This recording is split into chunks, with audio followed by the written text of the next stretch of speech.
Hi guys, it's 𝗨𝗂𝗪. Welcome to another astrology report. This one is called Taurus full moon conjunct Uranus, Saturn direct, Pluto enters Aquarius with a reason. This is overwhelming lunation. First of all, I want to thank you for being here. All the art videos that you see on my channel is actually one big art project.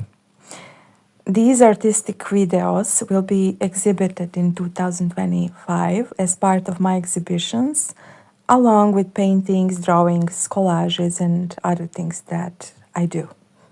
Now, the astrology of November made me fall in love in astrology even more, because astrology is proving itself to me over and over again. This Pluto changing its sign in Aquarius thing is such a proof of how planets affect us, and this will become more and more clear with the coming years.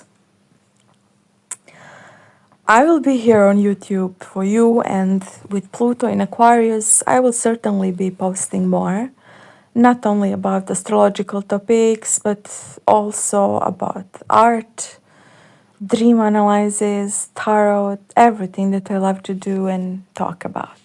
Before I continue with the astrology of November, I want to mention a few things. This intro video is an illustration for this lunation. The visual communication or visual art is an integral part of the process in which I channel astrological transits. That's simply my natural way to do it because I'm a visual artist, and I started drawing and painting when I was 4 years old, explaining to the world what I see around me by drawing everything and on everything, like my mom's books, tables, chairs, the wall, and so on. My soul decided to express itself through art. Astrology came later, at the age of 18, when I received my very first natal chart. I think it was a birthday gift, which was terrible, by the way. Even my ascendant was wrong. It was Virgo instead of Leo, and oh my god, like terrible chart by some famous pop astrologer from Belgrade. Never mind now. Since then, I obsessively read everything I could find about astrology, and it never stopped. However, it took me a while to realize that I want to do both, and it took me a while to put things together. Among other things, I have Mars and Jupiter in Gemini in the 10th house, and it means an interest in a bunch of things. We have Jupiter in Gemini right now, opposing Mercury in Sagittarius, and these two are in mutual reception. It means they are in each other's signs. I want to say to you that it's okay to explore everything that sparks your curiosity. You don't have to be interested in only one particular thing and do that one thing for the rest of your lives. You don't have to repeat the same old philosophy over and over again, or to dress the same, to repeat the same paintings, to do the same job, and so on. You can be a Renaissance man and develop yourself in as many directions you want. Now, the moon is exalted in Taurus, and there is no wonder why during these lunations we experience profound emotional healing. With the full moon aligned with Uranus and conjunct fixed star Algol, the Medusa's head, I'll talk about this more, and then Pluto entering Aquarius, there is a heightened sense that something is about to change, and there is emotional distress and a need to release negative emotions. There's sudden insights, a need to create stability, to grow roots, but in a different way, different place or with different people. Taurus is yin, it's earth wisdom, it's the bull, it wants stability.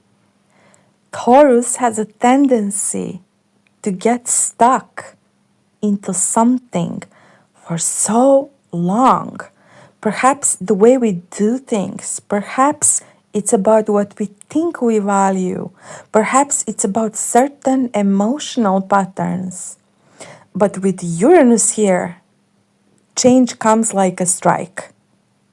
The sun itself is the ruler of Leo, in which is our Mars, which is the ruler of the North Node, and Mars opposes Pluto at the last degree of Capricorn.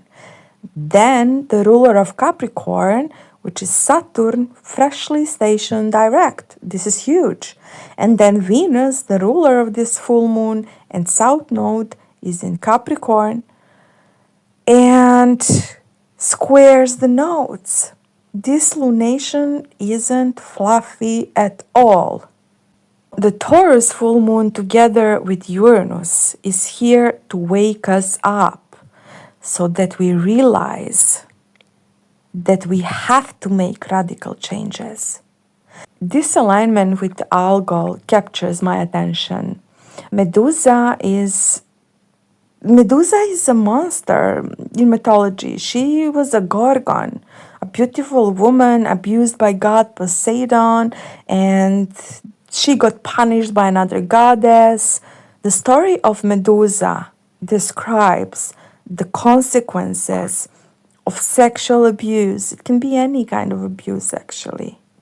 And the snakes, instead of her beautiful hair, could represent the knots of negative emotions and thoughts formed as a consequence of some experience of abuse. Medusa itself represents the victim that is not able to forgive and then transforms into abuser. Her piercing gaze represents rage, hatred, and vengeance.